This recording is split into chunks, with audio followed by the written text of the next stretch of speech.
Okay, what's up, everybody? Good morning. Welcome to a Saturday edition of Morning Scone presented by Brock, Partners Orthopedic Clinic in Orthopedist. Go to Brock, of course. If you need a roof, give us a shout 364 1007 364 1007. The name of the new roofing company will be announced any day now. Restored Motions, restoredmotions.com, and ProChargeEV, ProChargeEV.com. Okay, y'all. The Saints do what they always do. They trade up, and I don't blame them for this. The Saints were at 45. They move up to 41. They'll select Alabama cornerback Kool-Aid McKinstry. Listen, if you have a first, this is something that is super beneficial about the beginning of round two, and honestly, the beginning of round four as well, because we saw the Saints do this last year at the beginning of round four, the beginning of day three, when they moved up to get Nick Saldiveri. When when the certain round ends, right? So yesterday round one ends. Well, you have all that time. You have from the end of the draft, whatever that was, 11 p.m. Central until 6 p.m. the next day, 19 hours to look at your board, to make phone calls, to field phone calls, to see what may happen. So it's not as 10-minute rapid fire. Here comes another one. Instead of playing speed chess, you're playing a traditional game of chess. So you take that night, you look at the board, you reassess, and you realize, man, we have first round grades on do, and they're still on the board. Hey, let's get aggressive and see if we can go find this player. So, one of those players that I really liked was Jackson Powers Johnson, the center out of Oregon. Thought that was certainly a player they could have taken. Keon Coleman was another I was hoping would be on the board, but Keon Coleman came off the board first pick of round two to Buffalo. Um, so the Saints are sitting there, and then McKinstry's there at 41, and he is the prototype corner that the Saints love. I mean, he is long and he is athletic and he plays with an attitude and he's got super edge. Got to meet Kool-Aid at SEC Media Days last year. He had a diamond studded chain that had the number one with the Kool-Aid man on it. You're gonna have a diamond chain with the Kool-Aid man. You got my respect. You got edge. So I like the pick. I've said it for weeks. So is everybody else. Like the Saints were never going to sit there and make 5 or 4 picks in round 5 and 2 picks in round 6. They weren't going to do that. They were going to use that draft capital to move up, and they've done it once, and I suspect they're going to do it today because I don't think you're going to see them just sit there um, through round. I think they will move up into round 4, and maybe it's a future 4 and one of those fifth round picks, or maybe it's 2 of the fifth round picks to move up into round 4, but. I certainly think the Saints are gonna jump up today and in a similar process, right? They've had now this time from last night till this morning at 11 a.m. when they resume to say, okay, who's on the board that we really covet? Is it another offensive lineman? Is it an interior defensive lineman? So we'll see what path is it a receiver? We'll see what path they elect to go, but I don't suspect the Saints are going to sit there they traded two of the fifth round picks to move up. So they got 2 5s. No, I'm sorry, they trade a 5 and a 6.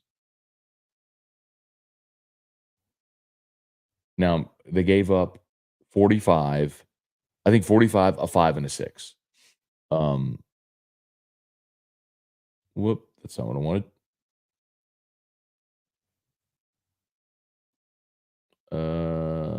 There it is. Okay, let's see.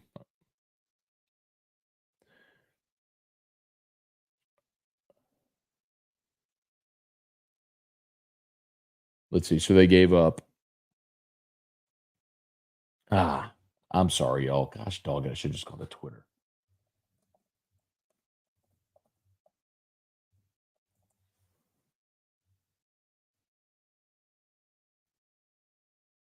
I should have. I'm sorry, y'all.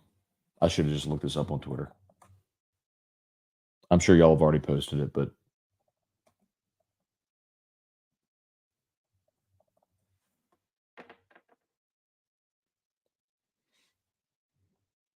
okay. Um,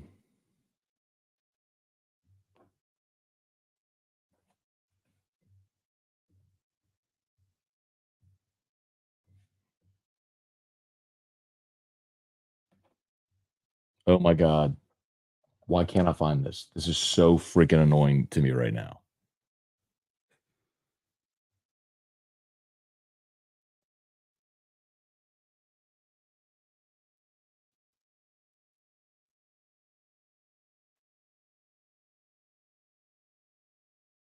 Okay.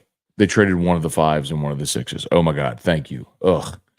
I'm sorry that took so long. I'm sure 100 of you have already posted it, but they traded 45, one of the fives and one of the sixes. So today they have three fives, a six, and a seven remaining. Anyway, okay, let me move on from this. I like the pick of McKinstry. We'll see what the Saints do today. LSU beats Auburn 5-0. Great outing by Gage Jump again. You kind of feel like you found something now with Gage Jump, and that's huge for this team because you have Jump Holman, you have two legitimate starters. You feel like you can win any weekend. Big hat tip to Alex Milazzo. Such a similar situation we've seen all year. Tigers had first in this. It's 2-0 in the seventh inning. Tigers had first and third, one out, Milam up. All you got to do is put the ball in play. Put the ball in play to the right side, get to the outfield, the run scores. Milam strikes out. Milazzo comes up now with two outs.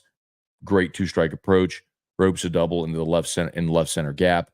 Two-run double. You're up 4-0. You'd add a fifth run. Milazzo would come around and score, and LSU wins 5-0. So on the Milazzo scored on a Larson bloop to left, and it was great base running by Milazzo. Two outs, going on contact, never slowed up, got home. So LSU wins 5-0. You got Luke Holman going today with a chance to win the series. So that's awesome. And Mason Smith, congrats, drafted by Jacksonville, 48 overall. So Mason Smith does, in fact, go in the top 50. Drafting a dude who has incredible physical ability, upside potential. And I get it. A lot of those guys go because you just don't see many dudes that are 6'6", 320 with that type of athleticism. But Mason Smith is it. Here's hoping he can bring it all together in the NFL. Okay. Y'all smash the like button, subscribe up to the channel, Facebook, like the Matt Moscona page, share the post. We appreciate y'all for being there with us. For some reason here, your avatar, some of your avatars aren't showing up. Joseph Fallsgraf, like your picture isn't showing up there. Anyway, good morning. Daniel Holden. All right. Flying to North Carolina for job interviews. Good luck, man. Pat Huseman, good morning. Danny Braywick, what's going on? Yeah, good to meet you, Danny. I appreciate you. But Danny showed up at Don Juan, hanging out there at the bar. Good enough for him to come by and say hello. So appreciate that, Danny. Hope you had a good time, man. Good to meet you, dude.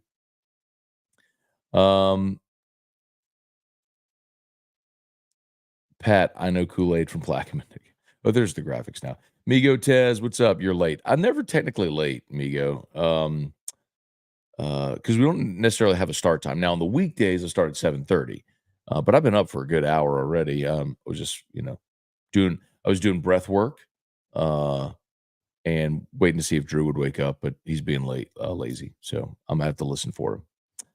Jordan Haddad, when will Otter do Derby picks on AFR?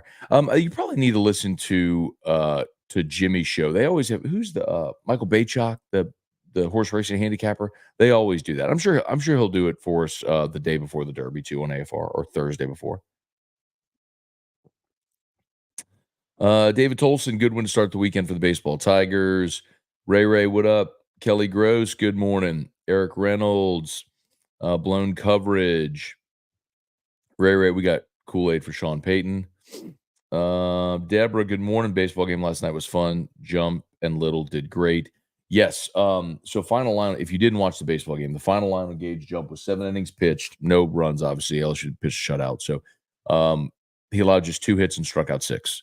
And, Auburn's a bad team, but Auburn actually at the top of their lineup is pretty good. So the problem Auburn has had is they've been one of the worst pitching teams in the SEC all year, which is weird because Butch Thompson is a really good pitching coach. But so yes, odd that Auburn, who's had baseball success and had been to Omaha under Butch Thompson, has fallen the way they have this year. But LSU getting that type of performance back to back weeks now from Gage Jump is super encouraging. And to think you only used Jump and Little threw 22 pitches. So if you need him again this weekend, you can use him. But now you've got hang on one second. Drew's backpack speaking.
say hi. Come say hi. Say good morning, everybody. Come say good morning. You'll come say good morning? Not for that show. Well, we're going to go to Daddy's working around the elevators. Come say good morning. Okay. Say good morning, everybody. Okay. Say hi. Everybody wants to see you. Okay. What do you say? What do you say to Dad's show? What do you say? Hi, Dad. Oh. Somebody got a little visit from the hair fairy, huh? Huh. Yeah. What that say? That says got ratings. That's what that says.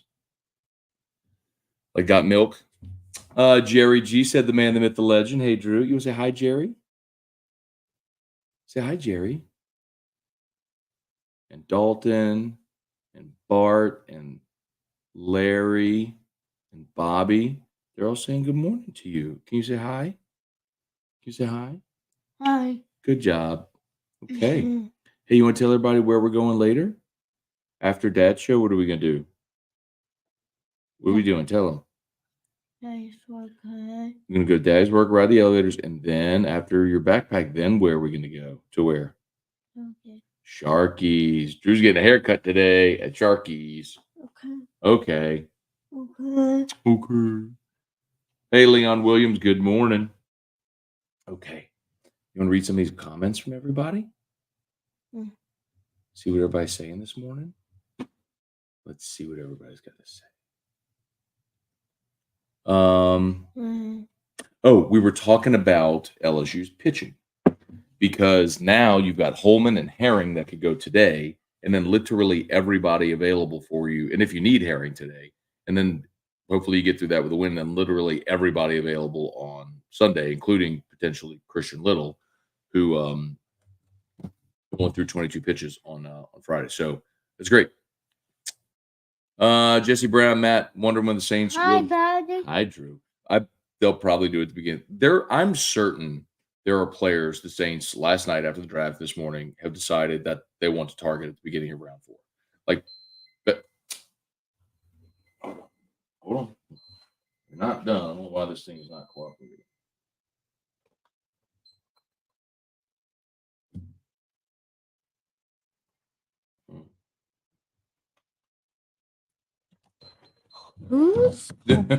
You stinker.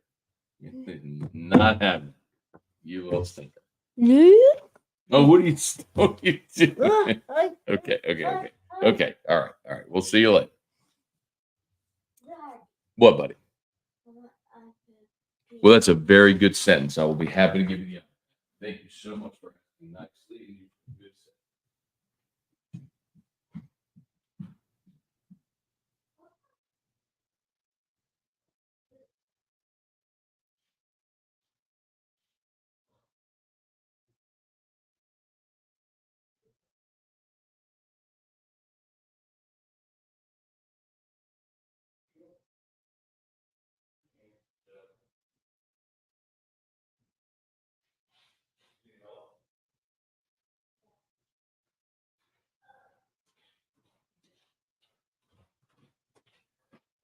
Okay. I hope that's the last time get interrupted, but who knows? But then again, somebody will come here. Let's see. Danny, is Terry Fonda a Saints plant to destroy the Falcons from the inside? Let's see. Sweet, what's up? Bismo McFunions. Okay. Chance Babin, Saints trading several picks last night kind of made last night boring. It was a good pick. Lance Richard, morning, Matt. Remember, they only had one pick yesterday anyway, and they went from 45 to 41. So they only had one pick either way. Lance, good morning. I like to pick Kool-Aid. What do you see the Saints doing today with their remaining picks? So I don't think they're standing pat and making 3 picks in round 5 and then a pick in 6 and 7.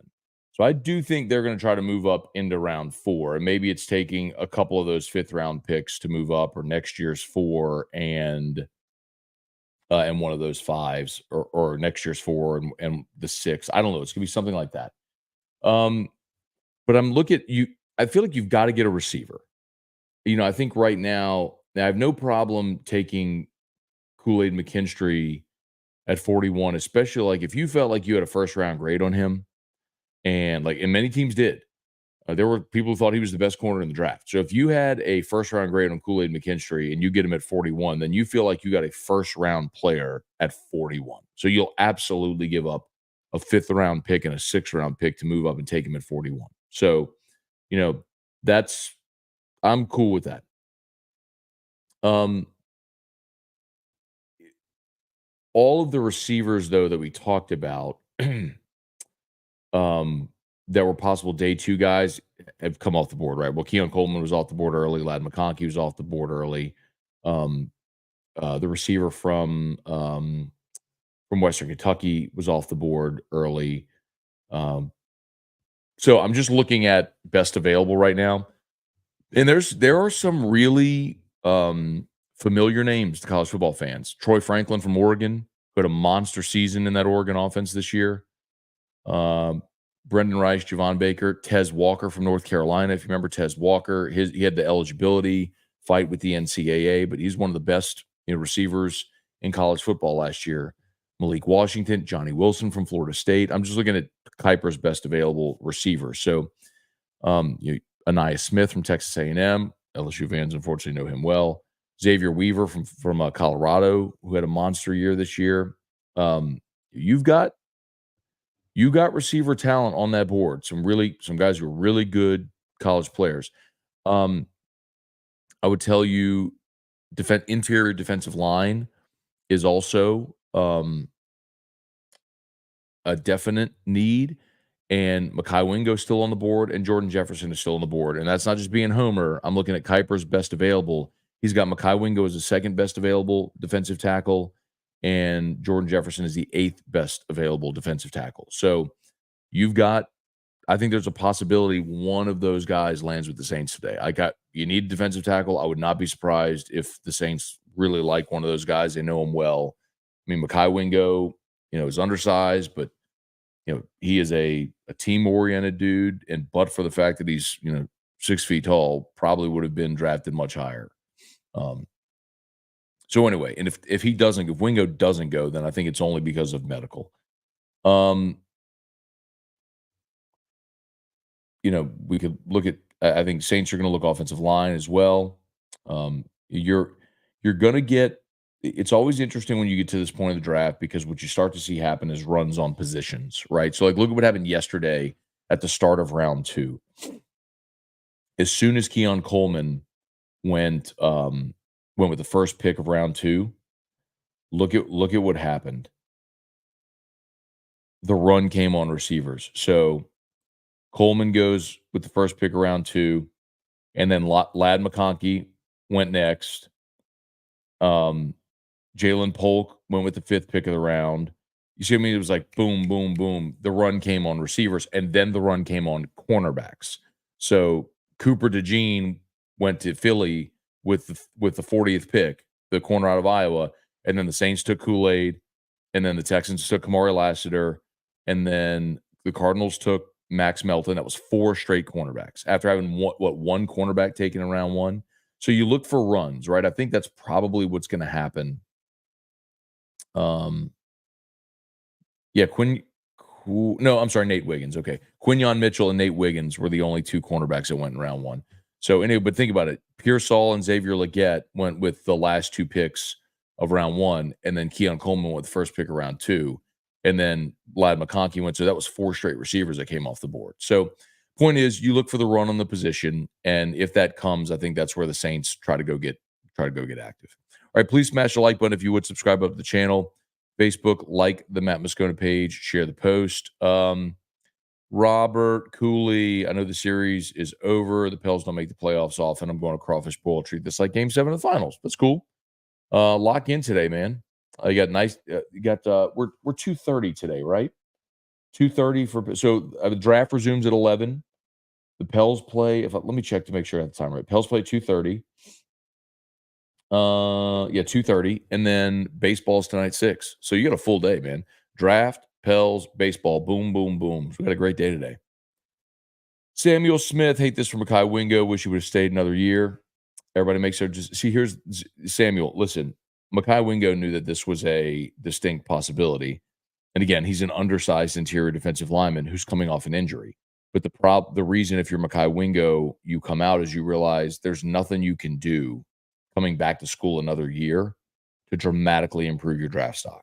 You're still going to be a 6 foot tall interior defensive lineman, and you risk injury coming back another year after being injured this year that potentially drops you even further. So I mean, he made the decision they felt was best for him, and a lot of time because keep in mind when you look at slot values for the draft, there isn't a material difference between being a third round pick and a seventh round pick. Or like let's say if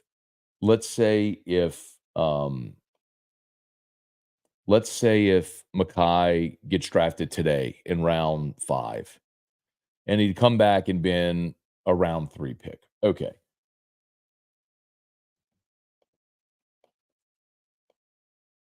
The the first pick of round 4, the first pick of round 4 has a slot value of 4.8 million. That's for the entire 4-year contract.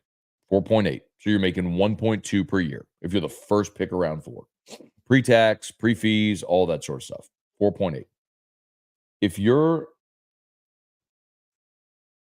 the last pick of the draft, number 257, your entire contract, your 4-year deal, 4.1. The difference between being the first pick of round 4 and the last pick of the draft is $700K. Now, let's say you come back for another year and you manage to bump yourself up into the first pick of round 3. First pick of round 3, 6.0. So it's the difference of $1.2 million pre-tax, pre-agent fees, all that sort of stuff. Like, what if you get injured? At least now, and now you're starting your clock toward your second contract, which is what every NFL player wants. So really, when we talk about coming back to school, you have to be thinking, if I come back to school, can I do what Jaden Daniels did? Can I come back to school and go from being a day 3 pick to a first round pick? That's and Makai Wingo is never going to be a first round pick. He doesn't have, there are certain measurables and size and things like that that teams look for that he'll never be a first round pick. Brian Penn, good morning from Jackson, Tennessee. Great performance by Jump. Hey, Dad, good morning. Leon, good morning. Jerry G. Okay, we're there. Let's see.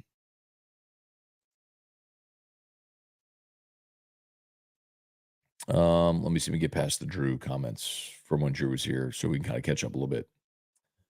All right, Sergeant King, good morning. Let's see.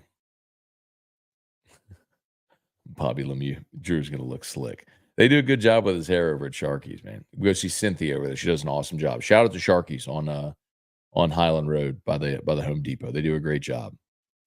Patrick Berglass, morning, Matt. Big win for LSU baseball. Let's win the series today. Huge steal getting Kool-Aid. We'll also get a punt returner as well. Go Tigers and who dat. David Fur, morning, Matt and Drew missed the draft. What do we give up for Kool-Aid? Yeah, a 5 and a 6. So they went from 45 to 41, and they gave up a 5th round pick and a 6th round pick to do it. Hey, Kelly, good morning. Good to see you there. Jesse Brown, Jeff McKithen, Bobby, hoping the Saints use one of their 5s on Iowa's punter, not sexy but needed. Hey, they used a 5th round pick on Thomas Morstead. Weston, good morning. Danny, jump was great last night. His pitch count was high after the 5th to get another 2 innings. You know what, Danny? He was actually cruising. And then I think it was in the 5th? He had a 10 pitch at bat against, ultimately got the strikeout, but it ended up being like a 10 pitch at bat. I want to say it was in the 5th. Yep, there it is. Against Guevara. It was in the top of the fifth. So he was cruising at this point, and then he got a quick ground out, gave up a single, and then he got Guevara to strike out, but he fouled off. Let's see.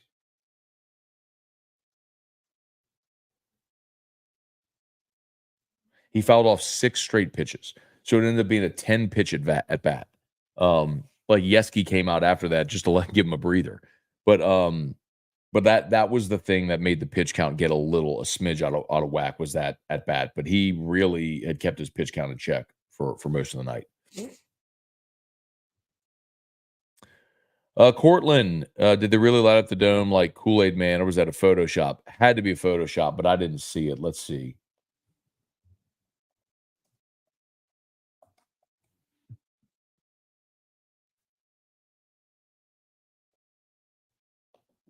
Somebody send me a picture if you have it. I don't see it. I searched Twitter real quick. That has to be a Photoshop.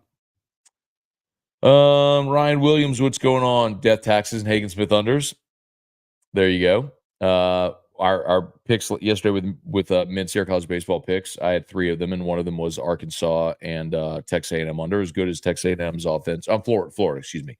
That was the Florida under. Florida, Arkansas. Hagen Smith, man.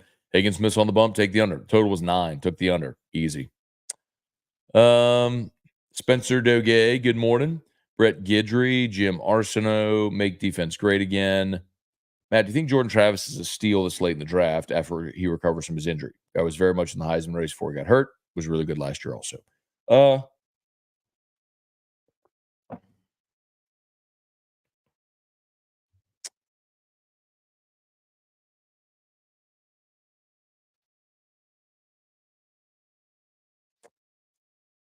So just because a quarterback's in the Heisman race doesn't really mean anything. Eric Crouch won the Heisman as a quarterback and got drafted as a receiver in the NFL. Tim Tebow won the Heisman. There's plenty of examples of guys who are great in college that it doesn't translate. Now, I like Jordan Travis a lot, mostly because he's played a bajillion football games. And I love the leadership. He's a winner, all that stuff. I think even if he were healthy, the thing that would potentially keep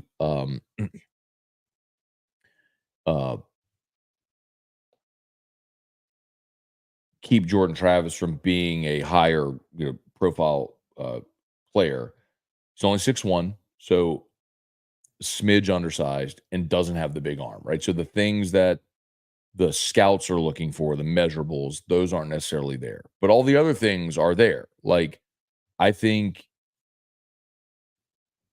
he's a very favorable comp to Gardner Minshew, meaning that's a guy that played a lot of college football, is a winner, smart, leader, can function within an offense, but probably doesn't have like the type of transcendent physical ability that's going to get you to be like,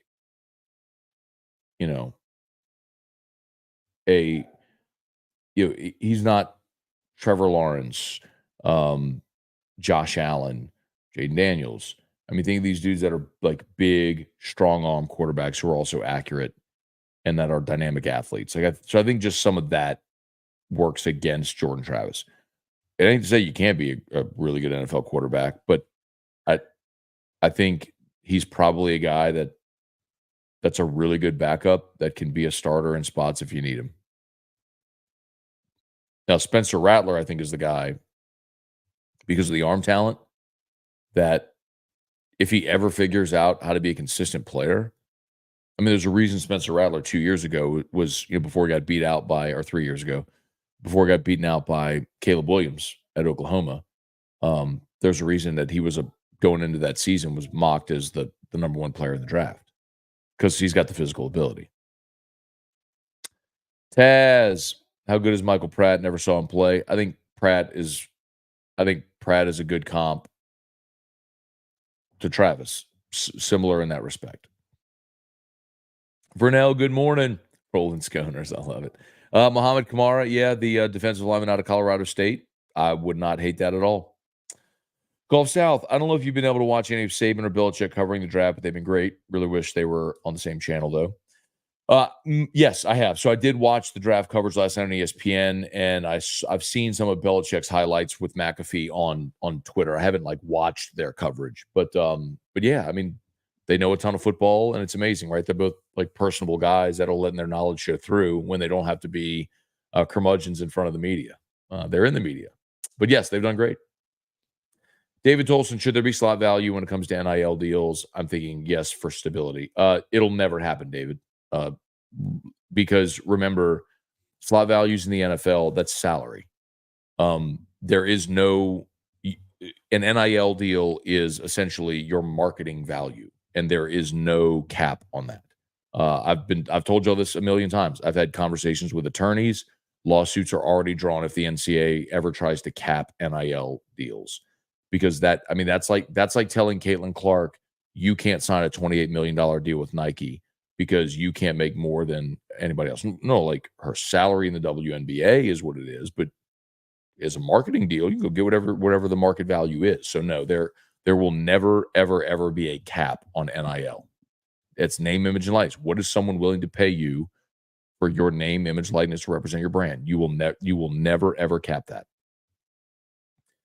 Richard Horner, what's going on? Chris Venable, Tiger Diver, any baseball picks for today?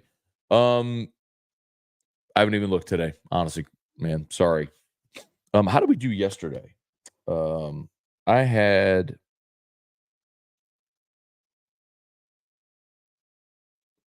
let's see.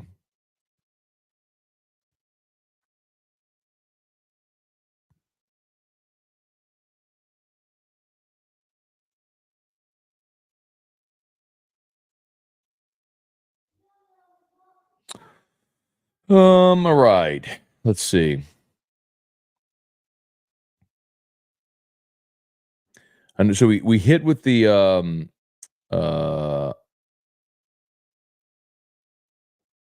oh man, okay. Well,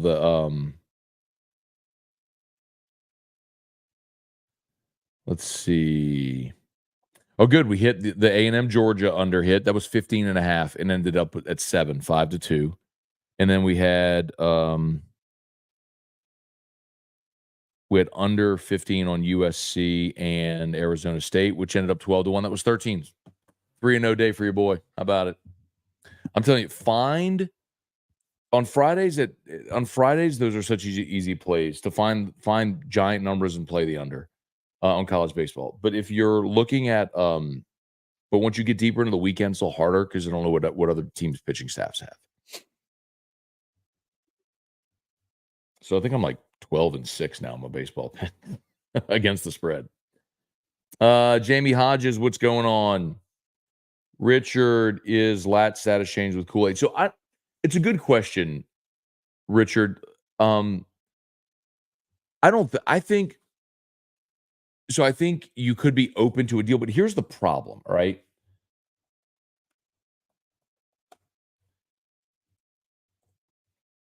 Marshawn Lattimore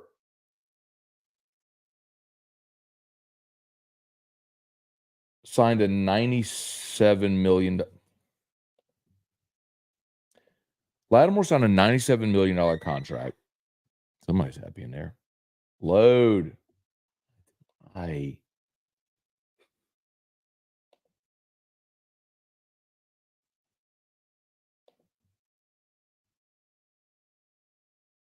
There we go. So here you go. So in 24, Lattimore's cap hit is $14.6 million.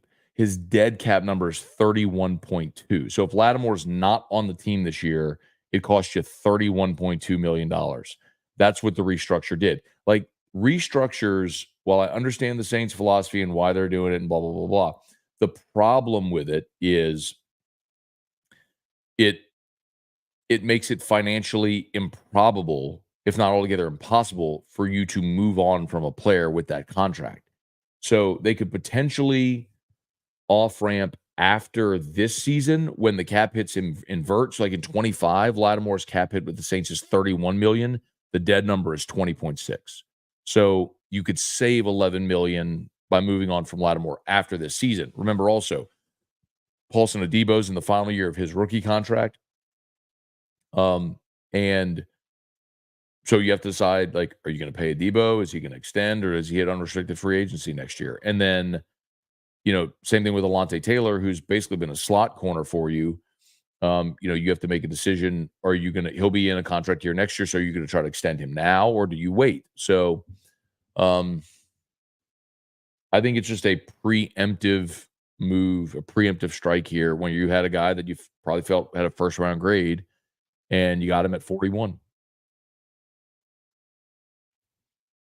Kelly Presley, good morning. Brad Baker, y'all do me a favor, please smash that like button if you would. Subscribe up to the channel. Facebook, like the Matt Moscona page, share the post. Brad, think we need to sweep the series to have a shot of going dancing. Thoughts? Well, it's not called the dance in baseball, the regionals. But anyway,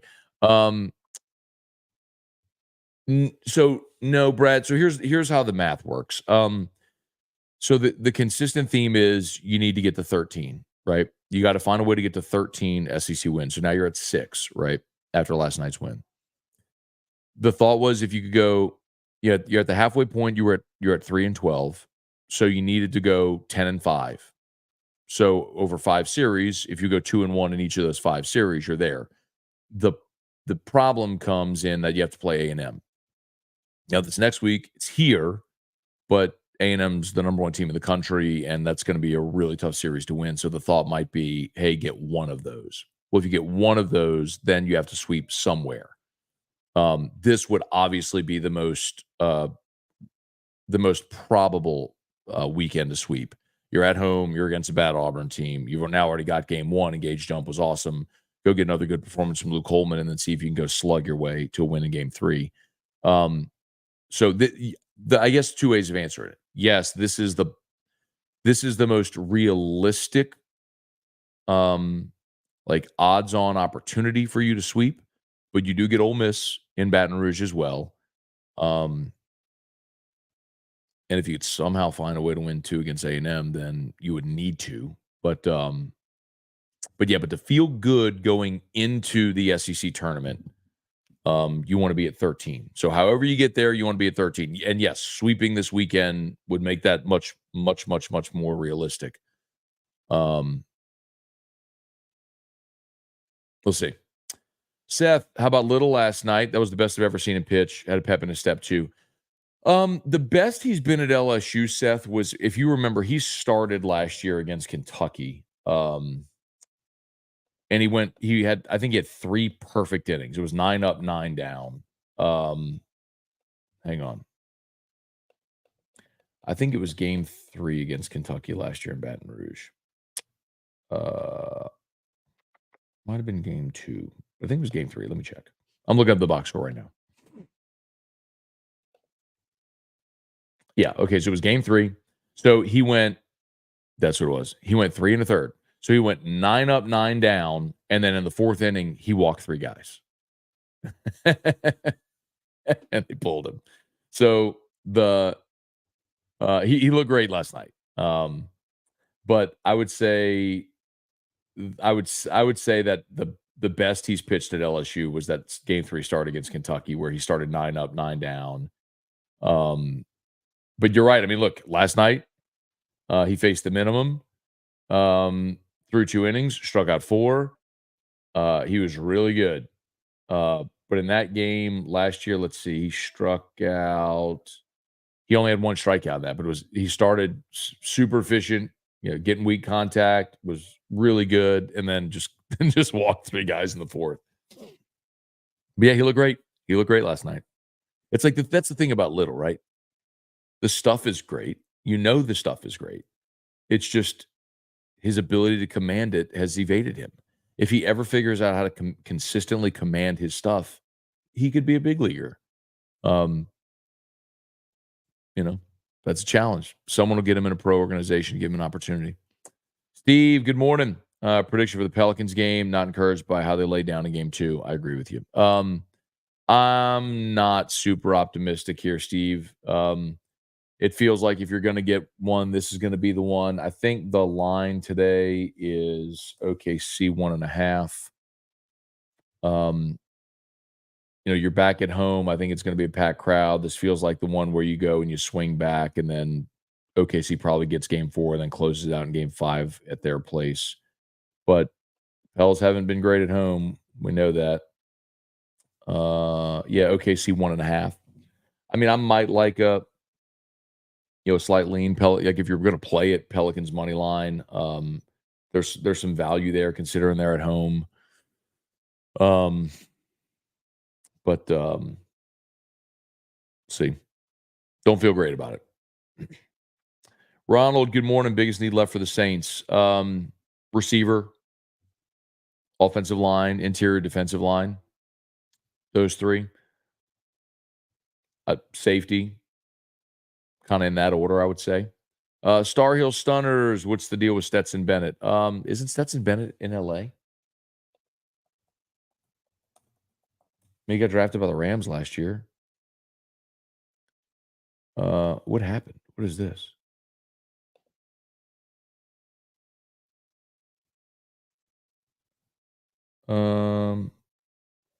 Participating in the offseason program. Bennett's in the weight room. This was 2 days ago. Good look in his eyes. I don't know. I don't know what the story is there.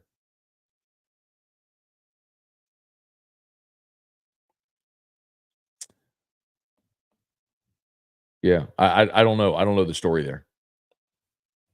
I'm sorry, I don't know the story. Gulf South, why does it feel like Loomis gets hosed every trade he does? Each second round trade before the Saints was 2 picks for 2 picks. Loomis gave a 3-for-1 deal. Other GMs feel like Christmas when Loomis calls on the 5-4 calls. Gulf South, candidly, I don't know what the other trades were. And it also depends on what you gave up. Like, you moved up and you gave up a 5 and a 6. Yeah, that's 2 picks, but was the other pick a 3? You did a pick swap in the second round and gave up a 3? Or a future 2, something like that. And the higher you are in the draft. Let's see. So what, let's see. Let's see. I'm not saying you're wrong, by the way. All right, let's see.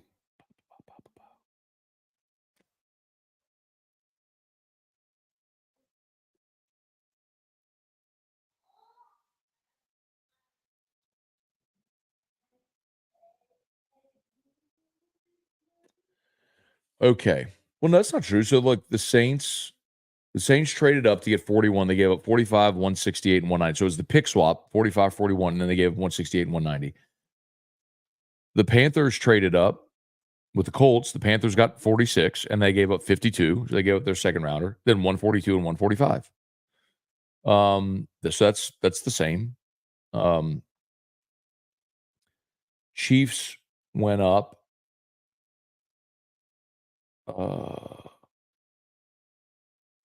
Chiefs went up 1 spot. So I mean they went up 1 spot at the end of round 2. That's the other thing, right? You went up 1 spot. And they did the pick swap and then the pick swap later as well. Let's see.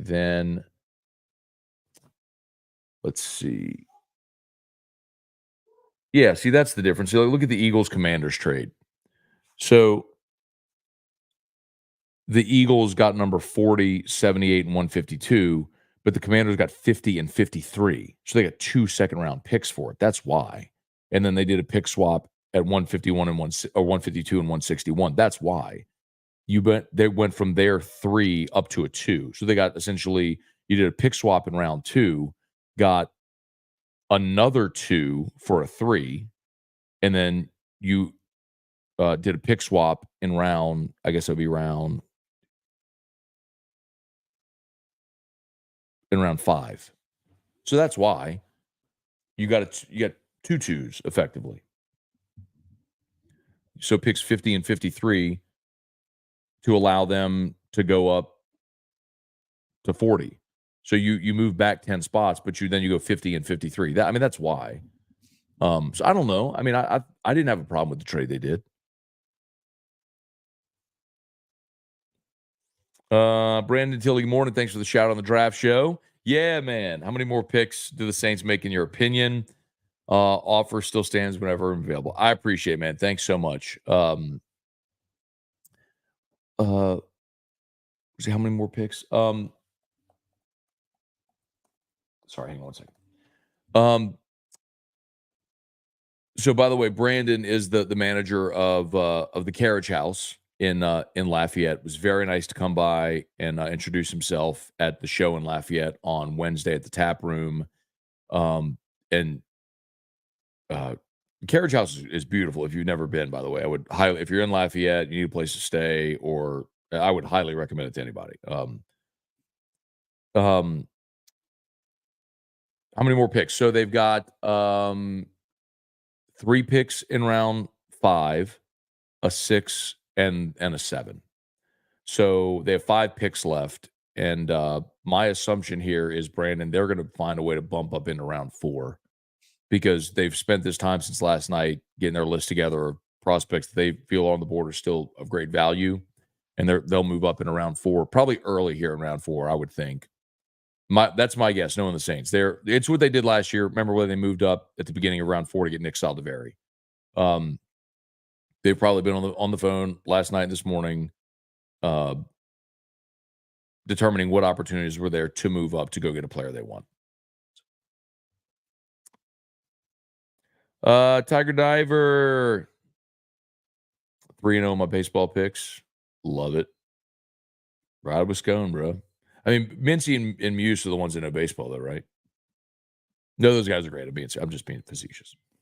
Taz, any chance to draft a speedster running back? Hard to imagine, Taz, especially last year. Okay. He runs right up. He just runs right up, puts his back to me. Hey, what are you doing? Oh, whoa, wait. Sorry. Ooh, that's attached. Yep, that'd have been bad. You've been running. Yep, iPad, go ahead. You're free. No, iPad, you're free. Ooh. All right, y'all. As always, shout out to Brock, the Veterans Orthopedic Clinic. Need an orthopedist, go to Brock. Need a roof? You give us a shout, 364-1007, 364-1007. The name of the new roofing company will be announced any day now. But seriously, any day now. All righty. Danny, Friday night unders in basketball, 2-minute overs, making us rich. Joseph Feltwell, do you think about the potential of our O-line if Penning, Saldiveri, and the guy we just drafted can be good players? That's the hope, right, Joseph? So I think Fuanga, and he did pronounce his name, so it's Taliese Fuanga is the tackle out of Oregon State they drafted. So, I'm thinking if Ramchik's a no-go, Fuanga's your starting right tackle. All right, so then you've got McCoy, Ruiz, Fuanga, center, right guard, right tackle. I think you try to give Trevor Penning another go at left tackle this year. And the hope is that Nick Saldiveri has grown up a lot, might be ready to compete for your left guard spot. Remember, you signed Oli Udoh from Minnesota, who's got 18 career starts. Minnesota drafted him. They did not sign him after his rookie deal was up, but he's played a bunch, primarily tackle, but he's also played a guard. So that could be another young veteran guy that could compete at guard for you. And then you always have the possibility to go re-sign a guy like Andrews Pete. I know that's not the best option everybody's hoping for, but Pete knows your organization. He can play left guard or left tackle for you. I think that's an option that's there for you, is try to piece it together. So, yes, look, best case scenario, Joseph, is what you just laid out. Trevor Penning all of a sudden figures it out. The light bulb comes on. He's a left tackle. Saldiveri grows up, is your left guard. Fuanga is your right tackle. Now you get younger and super talented, and you hit on draft picks. The flip side of it is Penning can't play. Saldiveri's nothing more than a rotational backup guy. And you're still looking for 2 starters on the left side of your line. Okay, Rick. Morning, Matt. LSU brand is super strong this year with all the championships and 3 players in the first round. Love seeing Brian Kelly killing it with Saban and the College Game Day crew. Uncle Hudak, good morning. Hope you're well. Matt, do you think the Saints will mortgage the draft, more draft equity in future drafts to move up like 45 to 41 last night? If they have to. I mean, look, the Saints look at the draft like they look at the salary cap. They know they're going to get more draft capital next year, no matter what. So they're willing to trade future draft capital because even when they go into next year's draft, like right now, look, think about it. They don't have a 3 or a 4 this year. Well, they might be willing to trade draft capital in future years to come into this year, just like they did last year, trading future draft capital to move up in that draft. So that's how they view the draft. So do I think they will? Yes. If that's what it takes to move up to get a player they want, yes, I do think they'll do that because that's their MO. That's what they do. Look, we don't have to agree with the draft strategy, but we can all agree that is their strategy. That's just how they fundamentally approach the draft. A Xander 52, who would you like to see the Saints get today? I would love to see if my hope is, I mean, I think they're probably bullish. They're going to be bullish on somebody and move up here early in round 4 to get somebody. I don't know who that's going to be, what position that would be. I would love to see them get an interior defensive tackle. And there's 2 LSU guys on the board in Wingo and Jordan Jefferson. I think either of those guys at this point in the draft would be a good pick. I really hope they have eyes on a receiver. They got to get a receiver. And I don't know who the guy is that they're going to value the most at receiver. But, I mean, we went through this if you weren't here at the beginning of the show today. There are some receivers out there whose names you will remember. Troy Franklin, who was the great receiver at Oregon, and that wore number 11, the great receiver at Oregon this year. He's a big guy, too. 6'2". Brendan Rice from USC's on the board. Javon Baker, Tez Walker from North Carolina, Malik Washington from Virginia, Johnny Wilson from Florida State. I mean, you got some dudes on the board at receiver. And so if the Saints want to get aggressive, Anaya Smith from A&M, different type of receiver, right? But, I mean, he sure tore up LSU a couple years ago. I think I would love to see them snag a defensive tackle and a receiver. I think they could use another offensive lineman. I don't think it's an absolute must, but they could use one if there's one on the board they really like. But if they move up into round 4, my guess is it's going to be for a receiver or an interior defensive lineman that they really like. That would just be my thought. Richard, I think having a better regulated portal system is more important than an NIL cap. Being able to jump is what's pushing the values up. That's true, Richard, but I don't care. I want the portal to be wide open. You should be able to transfer every year as many times as you want. It creates instability, but I'll say it again. Who is most negatively impacted by the transfer portal? It's millionaire coaches trying to put a roster together. And forgive me, but I am not sympathetic toward millionaire coaches. I would so much rather an 18, 19, 20, 21-year-old have the opportunity to go seek the best spot for them, the best NIL opportunity for them. I will, with very rare exceptions, I will almost always side with being pro student athlete in those situations. I mean, you are recruited in high school at 16, 17, 18 years old, whatever. Coaches woo you. They make big promises. And think about what you were like at 16, 17, 18. And now you got these millionaire coaches that have been recruiting forever come and putting a hard pitch on you. You go somewhere, and for whatever reason, it don't work. You don't want to be away from home. You don't like the school. Your position coach leaves. Whatever the case may be, you don't fit within the offense. And then there's an opportunity to go somewhere where it does work better. Like, how is this any different? Let me ask you a question. How is it any different than You get a job, right? You go apply for a job that sounds awesome. You get the job, you go there, and after a little while, you realize, man, I don't like my coworkers. My boss is a pain in the neck. I don't actually love what I'm doing. I'm gonna go get a new job. Oh, and this person over here is recruiting me to come to their job, and they're gonna pay me more, and I'm gonna fit better in their system and what they do. Like, why? Like, conceptually, that makes sense, doesn't it? Of course. And you say, well, this isn't a job. Yes, it is. Not in the literal sense of that you're getting a salary for it, but you are working to make someone else money. That's what you're doing. So if all the adults in the room get rich and get to break their contracts and leave whenever they want, why are we holding the 18 or the 20, 18, 19, 20, 21-year-olds to a different standard?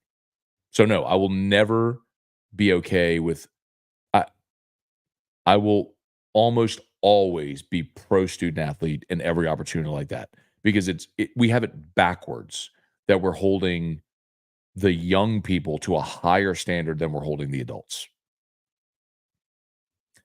Uh, Tosh? Toshia? Probably go by Tosh. I bet people call you Tosh. Tosh Smith. I wish they stopped Lattimore. I wish they stopped Lattimore's not going anywhere. His cap hit's outrageous. Let it go. Bingo. That is the answer. Um, I mean, unless if you feel like in drafting McKinstry, you've got a number one corner on a rookie deal so you can eat it, a dead cap number of $31 million. Like, how would you even make that work right now? I mean, maybe post June 1, you designate post June 1, it drops. Let me see.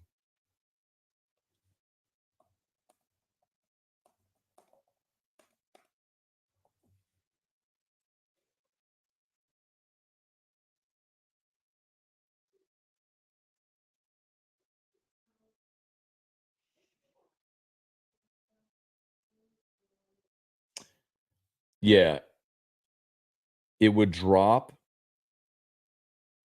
if they traded him post June 1. Like, this is the option. Okay. Here you go, Tosh. If they trade him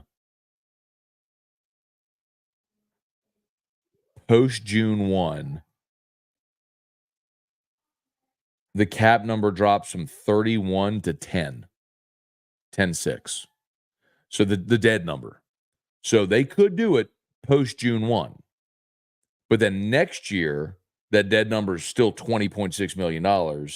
And what kind of depends on the option. So it could be 10.6 or 13.4. But either way, they could make it work. But more than likely, what happens is he plays this year in New Orleans, you off ramp next year. And, if you move him pre June 1, your cap number goes to 0. So next year. And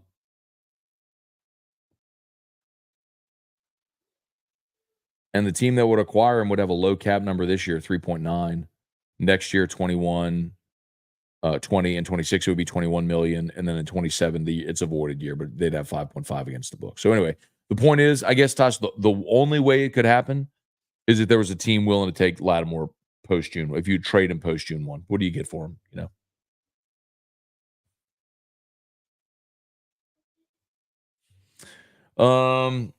Let's see. Seth runs in the bottom of the 7th, saved Jay from having to use herring. Those were clutch. And by the way, seriously, like, if you weren't watching the game, I talked about it earlier, but you're up 2-0. You have runners on first and third with 1 out. Okay, run on third, less than 2 outs. Put the ball in play to the right side or to the outfield. You get that run home. Steven Milam up, strikes out. Wild swing, from the left side, head pulled all the way out. I mean, he's trying to pull the ball, trying to get to the right side, but now you got 2 outs and Milazzo up. And Milazzo had a great at-bat. Battled with 2 strikes and punched the ball into the gap in left center and scored 2 runs. It was huge, huge AB. Veteran AB. Bayou Flats morning late as usual. We'll definitely watch to the beginning. I'm cool with that. I love it. The Kool-Aid puns are going to be fun. Casey Smith, can't find the draft show for day one on YouTube. Can you post the link for it? I'd like to go watch. Okay. David Bass, if Hurd pulls it together, LSU instantly becomes dangerous again. And what chance Shores comes back in the postseason? So, David, yes. First of all, thing on Hurd is true.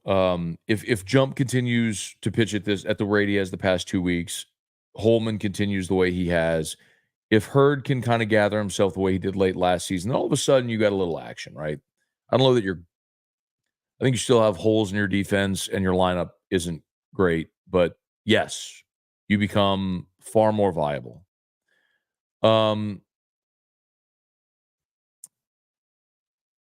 Shores, I did have a conversation about Chase Shores last week, and my understanding is he could be pitching right now. Like he could give you something right now, but Jay is just not in any way going to rush him at all. And I think like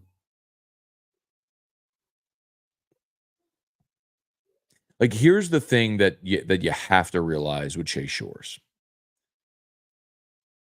He throws 100. If the thought is, if Jay's thought right now is, well, I don't want to pitch Shores because I want to keep an extra year, redshirt year. Chase Shores is not coming back to school for a fourth year. Period. Okay. So next year is your last year with Chase Shores. Period. So if you at any point this year feel like he can get you ass single out, you pitch him. Like if he's healthy enough and can give you anything, then you pitch him. Because there's no sense in trying to save a fourth year for that guy because he is never going to stay here for a fourth year. Not my opinion. I've had this conversation with scouts. And remember, scouts are the ones, and the reason it's important even more so in baseball is area scouts are the ones that, because there are so many prospects in baseball, area scouts are the ones that are at the college games, JUCO games, high school games, the showcases. They're the ones that are boots on the ground at ball fields every day scouting players. And they're the ones that tell their teams who to draft and how much they're worth.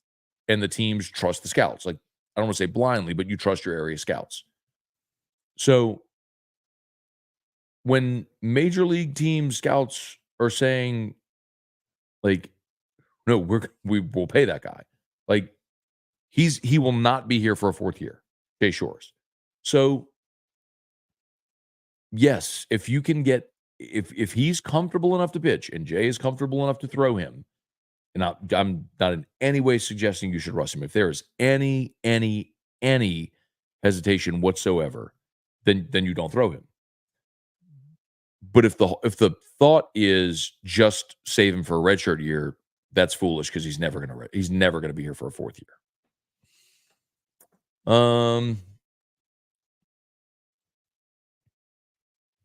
Gulf South. We stayed at Carriage House in Lafayette after a concert 2 years ago. Very nice place. Great place. Mac, Saints snagged Kool-Aid right out of Texas, the Texans' hands. It was a heady play. Because the Texans then picked Lassiter 1 pick later, right? Jimi Hendrix, I feel like the Saints have done good this year with the draft, especially since we were so nervous with the line.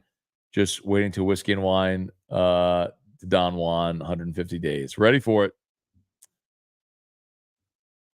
Thomas Gibson, St. Lillian was at the Autism Awareness Walk today. Didn't see you. Look forward to seeing you, Drew, and Erica next year.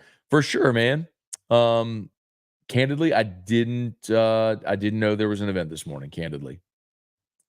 But I hope it was awesome.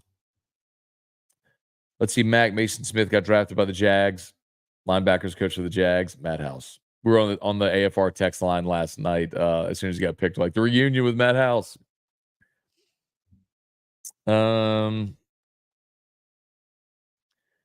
Is Kool-Aid replacing Marcus May? No. Kool-Aid is a boundary cornerback. Marcus May was a safety. Glenn Laurie, Matt, heard that Lattimore posted something about thanking New Orleans. It was awesome. Not sure if it's real.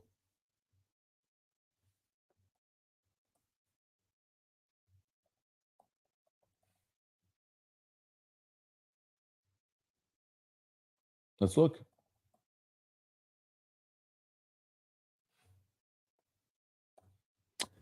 Um,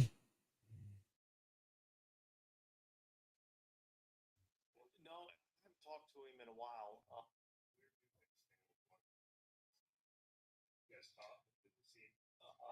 No, I haven't talked to him in a while. And Look, I know he had a conversation with Matt Ray the other day about some. He's not in the building now, but he had a conversation with Matt Ray about sending him some workout stuff, and that's never been something that you really worried too much about him. He's usually come back in pretty good shape.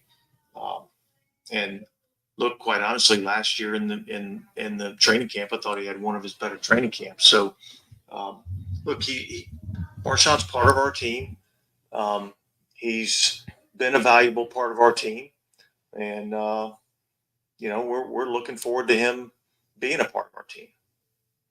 I mean, Mickey Loomis was asked point blank if Lattimore was going to be on the team, and he said yes. So we'll see. All right. Gulf South. If the James Hurst retirement is the James Hurst retirement, just not a big deal. Once he retired, I thought for sure the Saints were drafting 2 offensive linemen early on.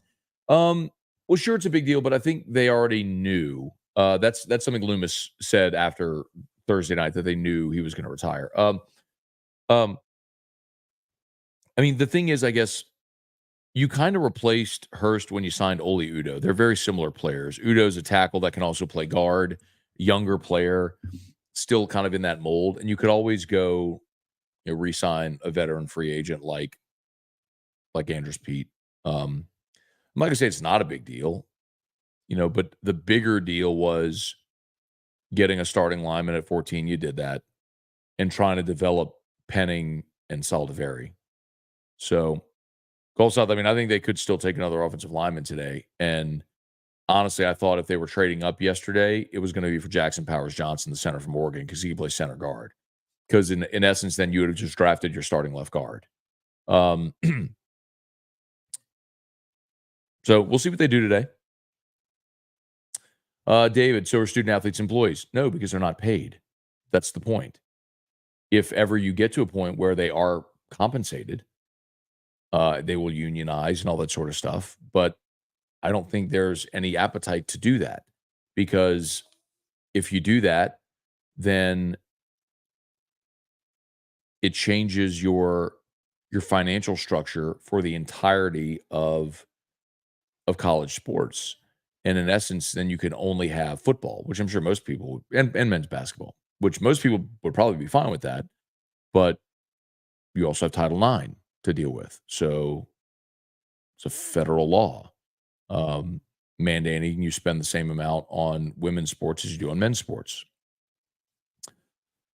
Um, Richard Horner, I like the Kool-Aid pick. Powers Jackson would have probably made me feel better about the team getting a player. I think it's Jackson Powers Johnson. But yes, yes. You're look, Richard. I just like you would have if you had drafted the offensive lineman, you essentially would have been drafting your starting left guard. Jimmy, let's see. People always say it hurts small schools when we let them transfer, then ignore schools like Tulane, UTSA, James Madison doing great with transfers. Look, yes, in many respects, like the G5 becomes a training ground for the Power Five. You recruit a guy, you develop him when he becomes a senior or an upperclassman. He's a really talented player. He gets paid and goes, gets an NIL deal and goes for an opportunity to put his skills. Look how it worked for a guy like Braden Fisk. Braden Fisk was a no-star or whatever.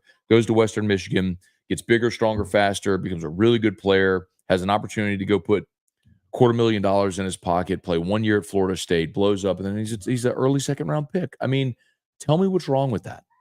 That worked out perfectly for that young guy. You say, what about the team that gave him the scholarship and developed him? Yeah, and they got 4 really good years of football out of him in exchange for that. And what about the flip side? whenever a team needs a roster spot, so they tell that guy, hey, you're not cutting it. We need you to go find somewhere else to play. That's okay on the flip side of it. People are confused, man. You just got the whole thing backwards. Richie Burt, Sconer, good stuff yesterday calling out Musso. There you go, Richie. We finally got it for Tigers and the Pros. Richie is the one that sent me the message about Nuss and Cloth, the sand volleyball players from LSU, about having them in Tigers and the Pros. It only took me 3 shows, Richie, but we got it. We got it. Uncle Hoodat, Matt, one more way too early observation about next year's draft. Let's say the Saints go 8, 9, 9, and 8. Do you think the Saints will finally draft around one quarterback? Maybe Shedeur Sanders.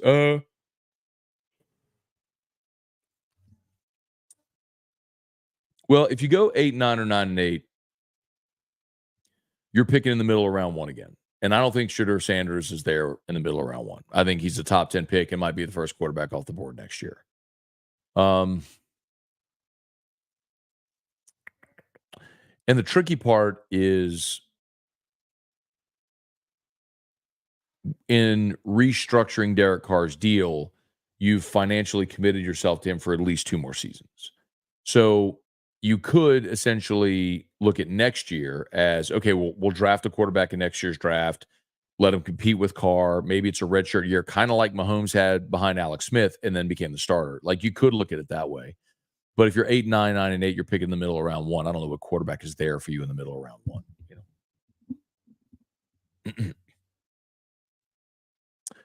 James, what do you think about picking up Jerry's son at wide receiver they can grab? Yeah, Jerry Rice's son is in this draft. Let me see where Kuiper has him among best available. Hang on a second. Because I don't know like what scouts think about. I just candidly don't know. I'm just trying to think like where he would go about. Let's see, best available wide receivers. It would also be really cool because Jerry Rice would be around the facility a lot. Oh, look, they got him as the second best available receiver. That's interesting. I mean,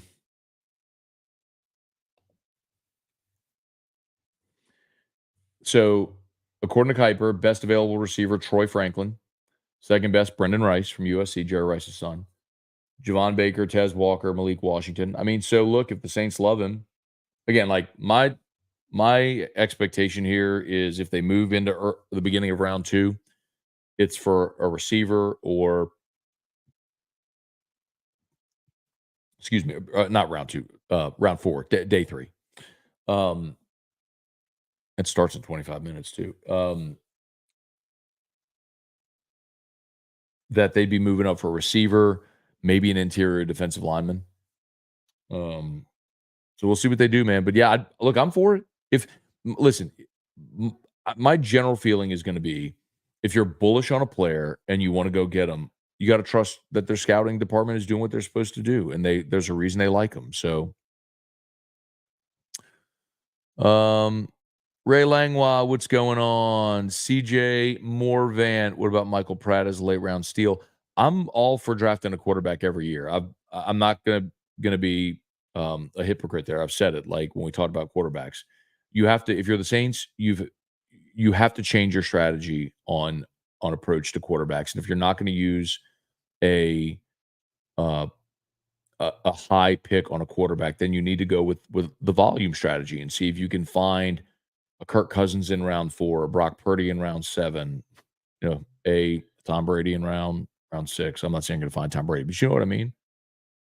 I mean, you drafted Mark Bolger in round 6. He became a starting quarterback in the NFL. Gulf South, the only thing that slows down the portal is more NFL GMs speaking out publicly about it. The Bears GM on McAfee called college players soft for transferring and not wanting to compete to start. I'd be interested to see if the Bears have. By the way, Gulf South. Who did the Bears take with the first overall pick of this year's draft?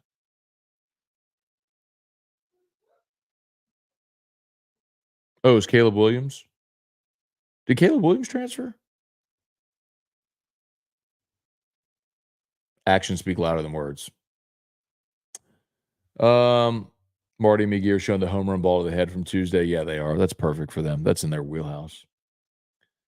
Funniest thing about the draft show for the first round was Scone telling Musso, talk to the chat. Read. Yeah, well, you have to. Like this. I mean, shows like that matter. Like, you got to interact and engage with the people that are watching you.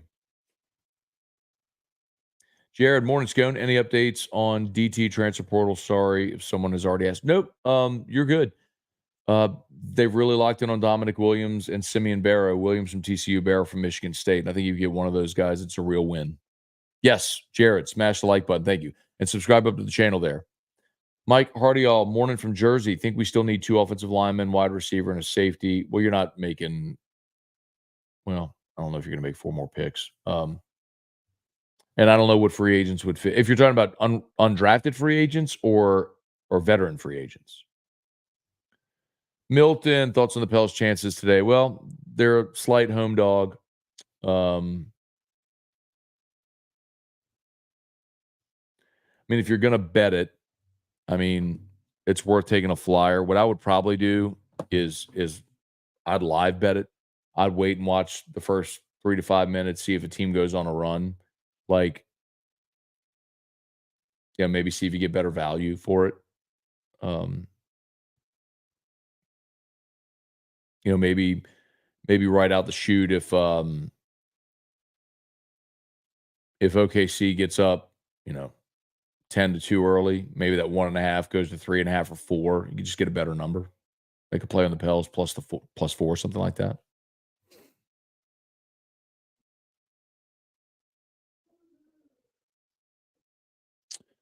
Nolan, if Saints can get Jordan Travis in round 5, that would be a win. I'd be fine with that. I'd be completely okay with them taking a quarterback today. Take a quarterback every year. A veteran free. Yeah. I mean, the most obvious veteran free agent on the offensive line that we're talking about is Andrus Peat, for all the reasons we've talked about. Safety, I don't know. I haven't looked at safety free agents. I've more been thinking. I mean, look, you got Jordan Howden and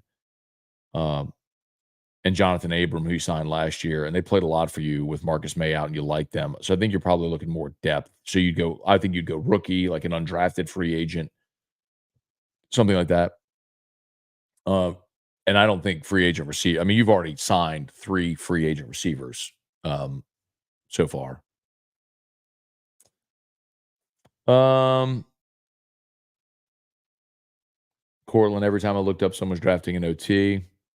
Christian, to see the Colts GM ran about media personnel making disparaging comments about draft picks and their character anonymously. I did not. Carl the Cat, Corey has been a season ticket holder for 20 years. Good guy. Told him he got an NIL deal for Marucci. I saw the video on the field yesterday before the game with him with a Marucci glove. Trivia, good morning. Jason Horn, good morning from the barbershop. All right, Jason. Seth Rushing, how long do you think it'll take for the defense to be rebuilt back LSU standard for them to realistically be in championship contention? Well, remember, Seth, in 2019, LSU's defense was 59th nationally. They had great players, but they had holes and issues at times that year. But when you score 40 a game, you don't need to be a defense that allows 10 a game. Like, if LSU's defense could just get back to where they allowed 20, you're in contention. And I think this year it's feasible that you could be 50% better. Not a good, great, or even really good defense, but a serviceable defense. But I think in 2025, another year of recruiting, another year of development, another year of the portal, I think you could realistically be a good defense again then. Doug, hope the Commanders get JD some more line help. Howell was killed last year. Don't want another Burrow situation. Also, the big difference with that, though, is Jaden can run. I mean, you're right. Yes, they need to protect him, but